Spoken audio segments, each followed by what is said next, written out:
옆 사람하고 한번 인사하겠습니다. 만나 뵙게 돼서 반갑습니다. 라고 인사합니다. 다시 한번요.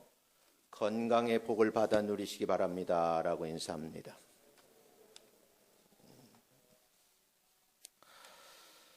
오늘따라 옛날에 저희들이 어렸을 때 들었던 노래가 생각이 나요. 혹시 기억이 나시는지요?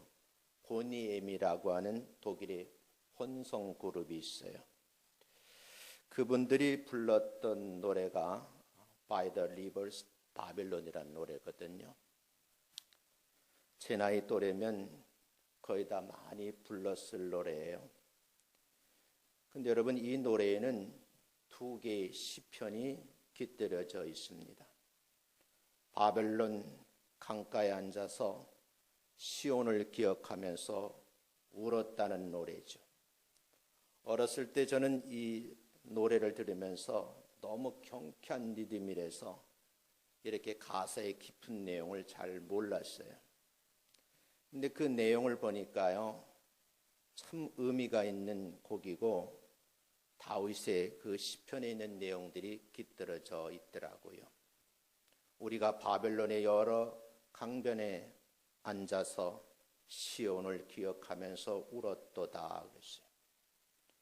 그리고 뒤에는 시편 19편 14절이 이어져 나오는데, 우리의 입의 말과 마음의 묵상이 주님 앞에 연락되기를 원합니다. 이러는 거예요.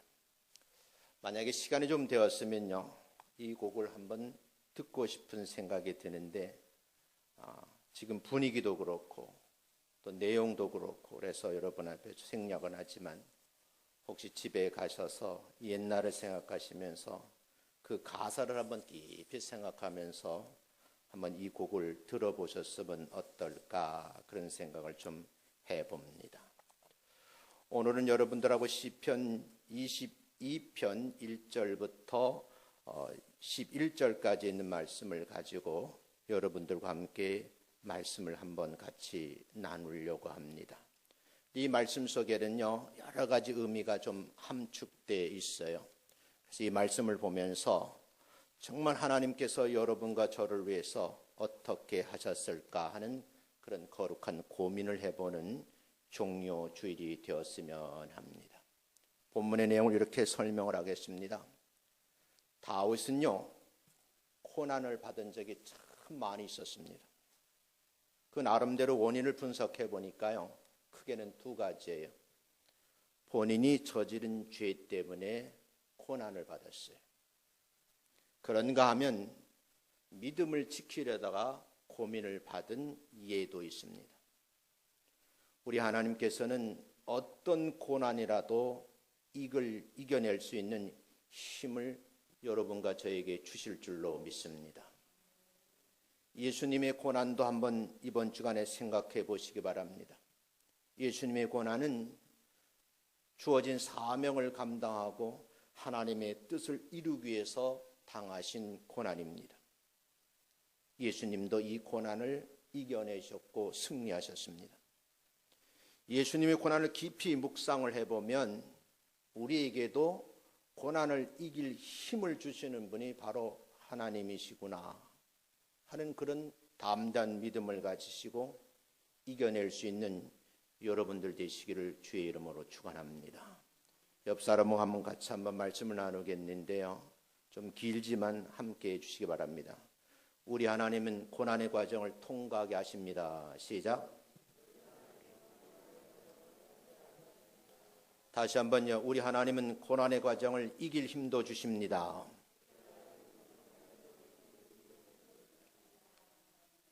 반드시 이겨낼 줄로 믿습니다. 오늘 이 본문 말씀을 중심으로 해서 우리가 믿는 하나님은 어떤 하나님이실까, 본문 내용을 분석을 하면서 여러분과 함께 말씀을 나누도록 하겠습니다.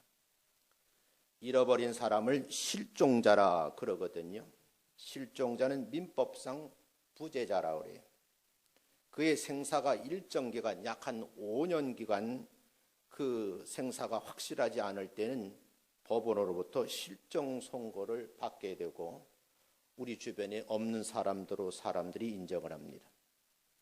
일정 기간이 만료될 때에는 사망으로 그렇게 봅니다. 그것이 민법 27조, 28조에 그 내용이 있습니다. 실종자는 스스로의 의사에 관계없이 행방을 모르게 되어서 사람들이 버린 경우입니다. 성경에도 이런 예가 있습니다. 성경에 버려진 것처럼 보이는 사람들이 있습니다. 그 사람 가운데 한 분이 바로 다윗입니다. 다윗은 어린 시절 골리앗과의 싸움에서 승리를 했습니다. 사울왕과 시셈으로 인해서 광야로 도말과 도피 생활을 했습니다. 이때 다윗의 경험으로 보면 내 인생의 삶에서 완전히 버림받은 것처럼 느껴졌을지도 모릅니다. 마침내 다윗이 왕으로 등극을 하게 됩니다. 그러나 아들 압살롬의 반역으로 신하들에게 버림을 당합니다. 특히 다윗은 한때에 간음죄를 저질렀고 살인죄를 지어서 영혼의 고통을 겪은 그런 시기도 있었습니다. 이때는 하나님으로부터 완벽하게 버려진 것처럼 보이는 그런 시기였습니다. 그런 시기에 시편으로 본문의 내용이 기록되어 있습니다. 시편 기자가 다윗의 이런 말씀을 기록해 놓은 것처럼 예수님의 고난을 상징으로 표현한 것이다, 이렇게 해석을 하는 학자들도 있습니다. 그래서 오늘 예수님도 다윗처럼 버려진 것처럼 보이는 그런 상황이 전개되고 있습니다. 오늘 여러분들이 함께 지는 주일을 종료주일이라 그러거든요. 예수님께서 나귀 새끼를 타시고 예루살렘 성으로 입성을 하실 때에 많은 사람들이 종려나무 가지를 꺾어서 가지고 와서 흔들면서 입성을 환영을 했습니다. 그렇게 환영하는 무리들이 며칠이 못 되어서 십자가에 못 박으라고 외치면서 배반을 하기에 이르릅니다. 예수님 그 십자가를 치실 때 어쩌면 하나님께서도 외면하신 것처럼 느껴지는 절규의 기도가 있습니다. 그 기도가 울부짖음의 기도인데 마태복음 27장 46절에 기록되어 있습니다. 나의 하나님, 나의 하나님, 어찌하여 나를 버리셨습니까? 철저하게 버림받은 같은 그런 내용으로 기도를 하는 모습이 성경은 엘리 엘리 라마 사박단이라고 기록을 하고 있습니다. 이번 주일에는요, 버려진 것처럼 보이는 다윗을 생각하면서 그렇게 처절함없이 고통의 신음소리하는 예수님의 고난을 묵상하시면서 이 고난을 잘 이겨내시고 통과하시기를 주의 이름으로 축원합니다. 하나님 앞에 힘을 달라고 기도하시면서 이겨내시기를 주님의 이름으로 축원합니다. 우리 하나님은 어떤 하나님이신가? 본문 내용을 보니까 그렇게 철저했던 다윗까지도 버리시던 하나님이시라는 거예요. 다윗은요, 하나님께 선택을 받았거든요. 사울 왕이 하나님을 거역하고 불순종할 때에 하나님께서는 사울을 버리셨어요. 어린 다윗을 선택하셔서 사무엘 선지자를 통해 기름 부음을 통해 왕으로 등극하게 됩니다. 왕이 된 후에 한동안은 나라를 참 잘 다스렸습니다. 그런데 여러분, 부하인 신복의 아내를 범하게 됩니다. 이것을 면하기 위해서 부하를 전쟁터로 내몰아서 죽음에 이르게 합니다. 하나님께서 아무리 선택한 다윗이라 할지라도 죄를 범하면 가만히 두지 않는다는 것이 성경입니다. 그 결과 다윗은 나쁜 짓으로 얻은 아들이 죽음을 맞이하는 것을 두 눈으로 보게 되어 있습니다. 그런가 하면 아들 압살롬에게 반역을 당해서 숱한 고난을 겪는 그런 경험을 하게 됩니다. 다시 말씀드리면 죄를 지면 반드시 대가를 치르게 된다, 그런 말씀입니다. 그런 상황 속에서 다윗이 기도하는 내용이 1절, 2절입니다. 같이 한번 읽어보겠습니다. 시작.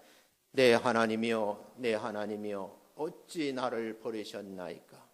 어찌 나를 멀리하여 돕지 아니하오? 내 신음소리를 듣지 아니하시나이까? 내 하나님이여, 내가 낮에도 부르짖고 밤에도 잠잠하지 아니하오나 응답하지 아니하시나이다. 아무리 밤낮으로 불러도 대답이 없으신 거예요. 얼마나 힘이 드셨겠어요? 그 아픔이 얼마나 컸겠어요? 얼마나 외롭고 힘이 들었는지 이 시편 기도 속에서는 낮에도 부르짖고 밤에도 부르짖었는데 잠잠하였노라고 말하면서 응답하지 아니하셨다라고 그렇게 기록을 하고 있습니다. 다윗의 기도에서 하나님에게 버림받은 고통이 얼마나 심각한지를 우리는 이 말씀을 보면서 배우셔야 돼요. 버림받는다는 것처럼 아픔이 없습니다. 그런 다윗은요, 이 큰 아픔과 고통 속에서 자신이 지은 죄의 고통 가운데서 참회의 기도를 드리는 장면이 시편 51편 11절에 기록되어 있습니다. 한번 같이 기도하는 마음을 읽어보겠습니다. 시작. 나를 주 앞에서 쫓아내지 마시며 주의 성령을 내게서 거두지 마소서. 여러분, 코로나19 바이러스가 세계를 온통 죽음의 도가니로 몰아넣는 것 같아요. 중국으로 시작한 이 내용이 우리나라를 거쳐 일본, 남미 쪽을 거쳐서 유럽으로 옮겨갔고 그게 아닌 미국 땅에도 이르렀는데 세계 최대 시스템을 가진 미국에서도 안절부절한 모습이 뉴스에 나오는 것을 보게 돼요. 그런 가운데 페루에는 한 광장에 수많은 사람들이 나와서 예수님 앞에 기도하는 장면이 동영상이 있어서 제가 보게 됐습니다. 마침 깨달은 것이 있었던 것 같아요. 모든 사람들이 땅바닥에 엎드려서 통곡하면서 살려달라고 기도하는 모습이 처절하더라고요. 나를 주 앞에서 쫓아내지 마시고 주의 성령을 내게서 거두지 마소서. 이런 기도를 우리가 한번 우리 스스로도 한번 해봐야 되지 않겠는가 그런 생각을 해요. 하나님에게 버림받지 않는 삶을 살려고 몸부림치시는 한 주간 되시기를 주의 이름으로 축원합니다. 동시에 믿는 사람으로 수준 높은 신앙생활을 잘 하시기를 주의 이름으로 축원합니다. 내 스스로가 건강을 지키지 아니하면 아무도 책임져 주지 않습니다. 여러분, 성경에서 버림받은 다윗은요, 삶 속에서 지은 죄를 뼈저리게 느끼고 뼈를 깎는 아픔을 느끼면서 통에 자복하는 과거를 고백하고 있어요. 여러분과 저의 삶 속에서 죄악은 멀리 보내시는 삶을 사시기를 주의 이름으로 축원합니다. 동시에 죄성이 내 마음에 들어오지 못하도록 기도하시는 특별한 주간이 되시기를 주님의 이름으로 축원합니다. 하나님은 죄를 짓는 사람을 한마디로 정리하기를 버리신다라고 말씀을 하셨어요. 다윗이 버림받았을 때 그 고통에 기도하는 소리를 여러분이 성경을 통해 읽어보았어요. 어쩌면 하나님의 거룩한 사역에 쓰임받는 예수님도 십자가에 달려있어서 그 고통이 얼마나 크셨는지 처절한 기도라는 모습을 여러분이 말씀을 통해서 알게 되었습니다. 이 말씀을 보면 버림받았을 때 고통이 인간의 말로는 형언할 수 없다. 아무리 택한 다윗이라 할지라도 죄를 지으면 하나님은 가차없이 버리신다는 말씀을 꼭 기억하셔야 돼요. 가정에서 인터넷으로 예배를 드리는 분도 이 말씀을 한번 경여기지 마시고 마음속에 깊이 새기시기를 주의 이름으로 축원합니다. 두 번째, 우리 하나님은 찬송 중에 계시는 하나님이시라고 그래요. 다윗의 모습 가운데 아주 특별한 모습이 있어요. 하나님께로부터 버림받은 것처럼 느끼는 다윗이지만 그 상황 속에서도 찬송을 부르고 있더라는 거예요. 마음의 찬송을 버리지 않는 겁니다. 다윗은 찬송으로 하나님에게 버림받은 고통을 위로받을 수 있었을 것 같은 그런 생각이 들어요. 본문 3절 4절 이렇게 찬송합니다. 한번 읽어보겠습니다. 시작. 이스라엘의 찬송 중에 계시는 주여, 주는 거룩하시나이다. 우리 조상들이 주께 의뢰하고 의뢰하였으므로 그들을 건지셨나이다. 이스라엘이라는 말을 강조를 하면서 찬송 중에 계시는 주님이신데 그 주님이 거룩하시다라고 찬송을 부르고 있는 거예요. 우리 조상들이 주께 의뢰하고 의뢰하였으므로 그들을 건지셨는데 이 내면 속엔 나도 건져달라는 의미가 있습니다. 찬송에는요, 하나님을 감동시키는 힘이 있어요. 찬송을 부르면요, 내 마음도 움직일 수 있고 주변 사람의 마음도 움직일 수 있습니다. 이번 사태로 인해서 어려움을 당하는 모든 성도들이 이 위기를 돌파하는데 찬송을 부르면서 이겨내시기를 주의 이름으로 축원합니다. 성경을 보면 여리고성을 무너뜨릴 때도 성가대를 앞세우고 마지막 7일째 7바퀴를 돌면서 찬송을 부를 때 여리고성이 무너졌다는 말씀이 있습니다. 사랑하는 성도 여러분, 이 찬송을 열심히 부르심으로 위기를 극복해 내시는 여러분 되시기를 주의 이름으로 축원합니다. 시편 63편 3절은 이렇게 다시 고백을 합니다. 한 번 더 읽어보겠습니다. 시작. 주의 인자하심이, 시편 63편 3절, 자 읽습니다. 시작. 주의 인자하심이 생명보다 나음으로 내 입술이 주를 찬양할 것이라. 생명보다 나음으로, 주의 인자하심이 얼마나 큰지 내 입술로 주님을 찬양하겠노라고 다짐을 하는 거예요. 이 시편들은 모두 다윗이 고난 중에 지은 그런 시편입니다. 다윗이 곤고한 중에서도 찬송함으로 하나님과의 소통의 통로를 열고서 내가 이 찬송을 부르면서 고난을 이기겠노라고 다짐을 했다 하는 말씀으로 이해가 됩니다. 찬송은요, 시험을 극복해내는 길이요 삶의 도구입니다. 찬송은 하나님께로 향하는 탈출구입니다. 마음이 답답할 때, 뭔가 풀리지 않을 때, 어려운 일 있을 때, 기도가 안 될 때, 말씀에 감동이 없을 때, 몸에 병이 들었을 때 찬송을 힘차게 부르셔서 이겨내시기를 주의 이름으로 축원합니다. 분명히 시원하게 뚫어지는 소통의 길이 열려지게 될 줄로 믿습니다. 하나님에게 버림받았을지라도 찬송을 부르며 찬송 가운데 계신 하나님을 붙잡고 회복해 주실 것을 믿고 기도했던 다윗처럼 이 고난 주간을 여러분 찬송을 부르면서 이겨내시기를 주의 이름으로 축원합니다. 우리 하나님은 어떤 하나님이신가? 구원하여 주시는 하나님이라고 말씀을 하시요. 하나님께 다윗이 찬송을 마음껏 불렀더니 그 찬송을 받으셨다라고 되어 있습니다. 특별히 다윗의 찬송은 단순한 노래가 아니라 간절한 기도의 내용입니다. 얼마나 간절했는지 그 내용을 우리가 헤아릴 수 있으셔야 돼요. 집에 있는데 전화 한 통이 왔어요.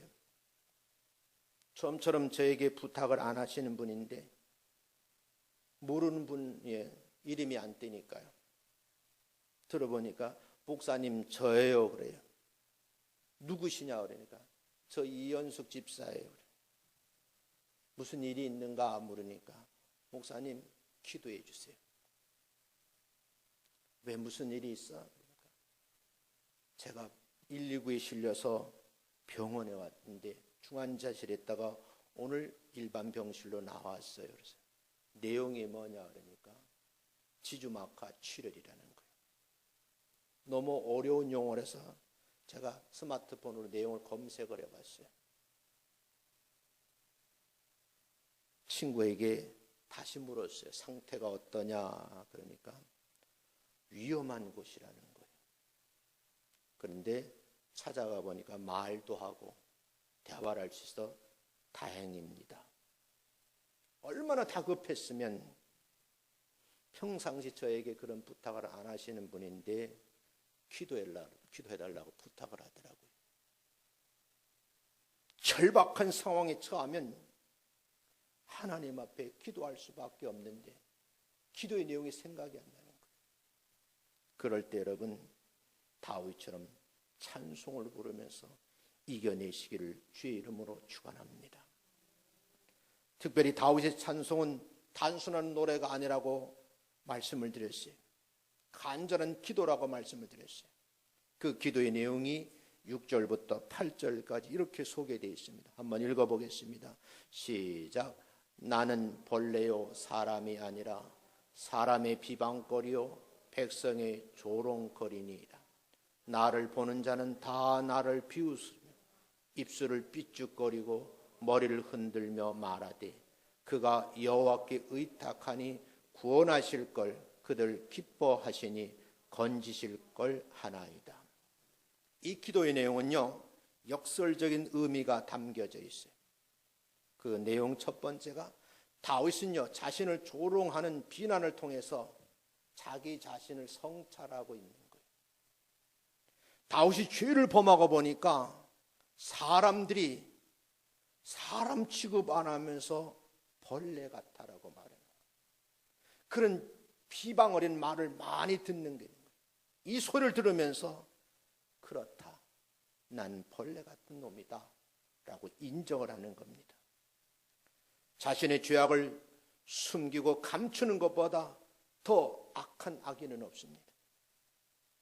죄를 저질렀으면 회개하고 잘못을 시인해야 되지 않겠어요? 남편을 전쟁터로 몰아서 죽게 하는 더 흉악한 죄를 지은 거예요. 누구든지 자신의 허물을 지적하면 인정하고 회개할 줄 아는 사람이 그 사람이 지혜로운 사람인 거예요. 우기면요, 우기는으로 끝나는 것이 아니에요. 저는 평소 이런 지론을 가지고 있습니다. 목사도 실수할 수 있죠. 목회를 하다가 잘못할 수도 있어요. 그걸 감추려고 변명하지 말고 솔직하게 시인을 하자. 그리고 동의를 받고 용서를 구하자 하는 것이 저의 목회 소신입니다. 두 번째는요, 다윗은요, 백성들의 조롱을 통해서 새로운 삶을 찾았다는 거예요. 불륜에 빠져 어두운 삶을 살았으나 나단 선지의 지적을 들었을 때 지체하지 않고 참회했습니다. 그것이 얼마나 잘못됐는지를 알았을 때 침상에 눈물 자국이 남도록 그렇게 밤새도록 울면서 참회의 기도를 했습니다.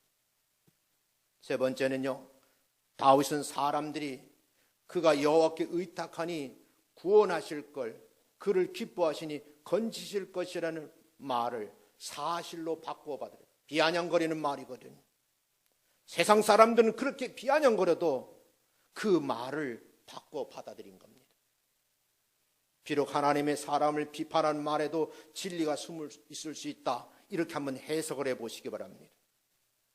요즘 우리 주변에 보면요, 예배 드리는 것 때문에 말들이 많아요.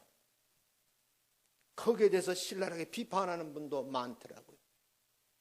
정부 관료에 대해서 관련된 사람들에게 험악한 말을 하는 분들이 있어요.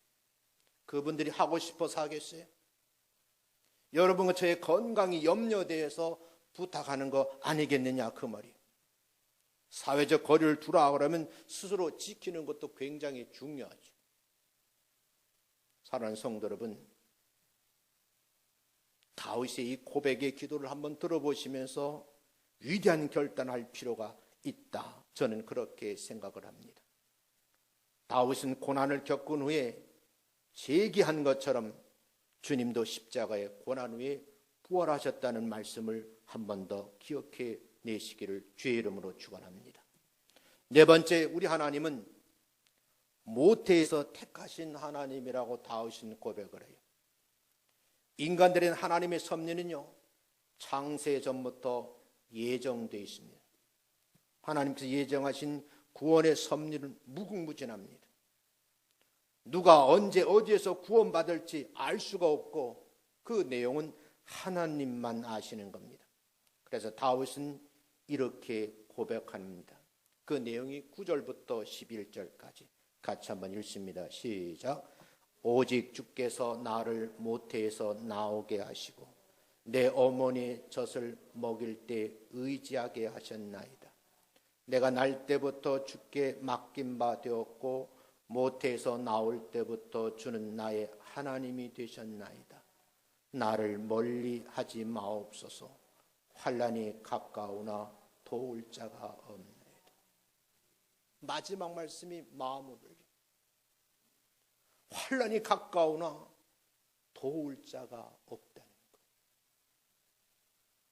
광장에나 수많은 사람들이 무릎을 꿇고 하늘을 향해 손을 들면서 우리를 도와달라고 기도하는 페루 사람들, 후진국이라고 야단치고 그들을 멸시할 게 아니더라고요.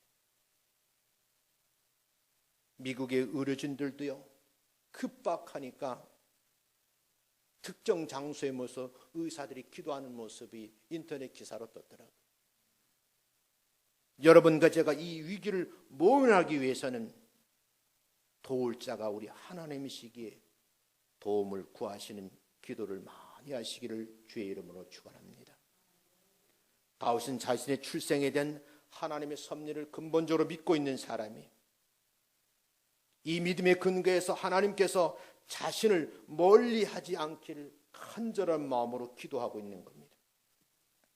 그리고 지금 환난은 가깝지만 자신을 도와줄 사람들이 주변에 없기에 나를 도와주실 분은, 내가 구원에 확신이 있기 때문에 여호와 하나님 앞에 도움을 요청하고 있는 그런 기도의 내용문입니다. 여러분께 제가 오늘 종료주일을 보내고 고난주간을 지나게 됩니다. 그 내용을 자세하게 유인물을 만들어서 여러분들에게 배포했습니다. 특별히 이 내용들을 보시면서 첫째 날, 둘째 날, 셋째 날, 넷째 날, 다섯째 날, 성금요일이 되면 정한 시간에 교회를 못 나오시면 특별 기도 시간을 각자 갖기를 바라는 마음으로 여러분의 특별 부탁을 합니다. 사랑하는 성도 여러분, 지금은 하나님의 도우심이 필요한 것 같아요. 아니, 절대적으로 필요하다는 것. 한두 사람이 죽는 것이 아니라 스페인 같은 나라는 수백 명이 동시에 죽는 사건들이 벌어졌어요. 시신을 그것 처리를 할 수 없어서 컨테이너 박스에다가 쌓아놓고 시신을 잔뜩 집어넣고 올려놓은 그런 화면도 캡처해 제가 보았어요. 상상할 수 없는 일들이 지금 벌어지고 있는 거예요. 큰 소리 쳐도 소용이 없습니다. 어떤 목회자는 심한 말을 하면서 예배를 강행을 했습니다. 예배 마치고 그 다음날 죽은 거예요. 목사라고 해서 피해갈 방법이 있는 것도 아니에요. 의사라고 피해갈 수 있는 것도 아니더라고요. 권력을 가지고 있는 사람이라고 해서 피해가는 것도 아닌데 그 내용을 보니까 장관도 총리도 걸려서 자가격리하는 모습이 있고 숨진 상황도 보도가 되더라고요. 저는 이렇게 생각합니다. 우리가 다윗의 믿음에서 하나님의 예정과 섭리를 배울 수 있다고 하면, 솔직히 말하면 배울 수는 있지만 하나님의 예정과 섭리를 우리는 알 수가 없습니다. 그러나 주님의 십자가의 고난을 통해 깨달음을 얻을 수는 있다는 거예요.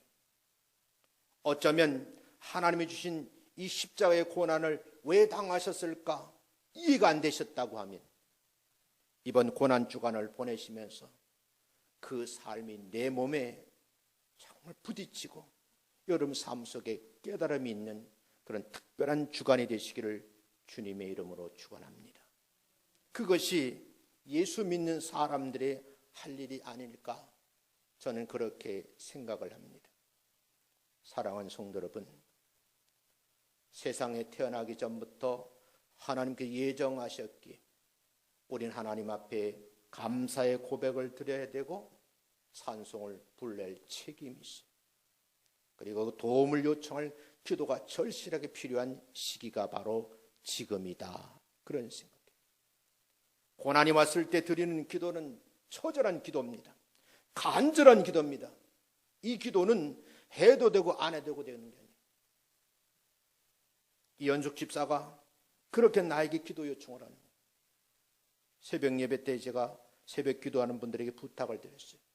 외마디 기도로 꼭 기도해 달라고. 우리 모두가 하나님 앞에 고난 중에 드리는 우리의 기도가 하나님 나라에 상달되기를 바라는 마음으로 이 한 주간을 좀 절제된 삶을 통해서 아버지 앞에 간구하는 복된 주간 되시기를 주의 이름으로 축원합니다. 특별히 고난 주간에는요, 좀 유의도 삼가하시고요, 외출도 삼가하시고, 교회 못 나오시는 분들은 가정에서 특별히 개인 기도 골방을 만드셔서 기도하는 시간을 함께 가져주셨으면 좋겠다 하는 말씀을 함께 부탁을 드립니다.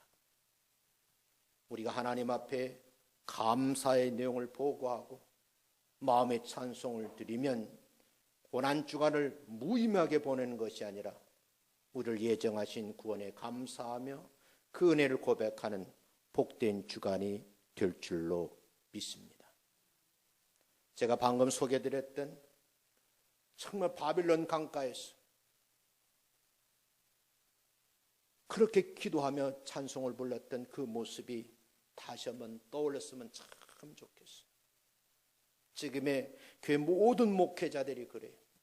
마음껏 예배드리고 싶고 마음껏 찬양드리고 싶고 큰 소리로 기도하고 싶은데 주변 사람들의 피해가 될까 봐 저희도 새벽 예배 찬송 안 부르거든요. 마음껏 부르고 싶어요. 일상의 평범했던 그 삶으로 돌아가고 싶다는 마음의 소원이 있어요.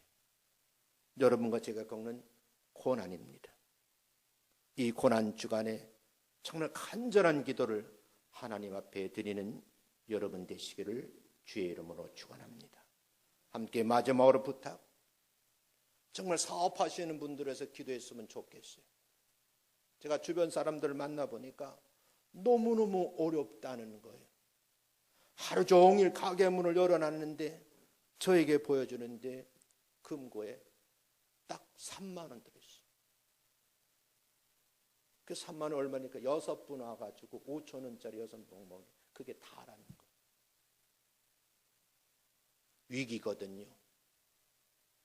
어느 분 한 분도 위기라고 말하지 않는 분이 없어요. 심지어 어떤 분들은 IMF보다 더 큰 위기가 찾아왔다라고 말을 하는 분들도 있더라고요. 우리 민족은 지혜로운 민족이요. 우수한 두뇌를 가지고 있기에 잘 이겨낼 줄로 믿습니다. 함께 기도해 주시고 함께 여러분들이 격려해 주시면 위기를 잘 극복해내고 환한 얼굴로 함께 모여서 예배드리고 찬송 드는 날이 수일 내에 올 줄로 믿습니다. 기도하겠습니다. 하나님 앞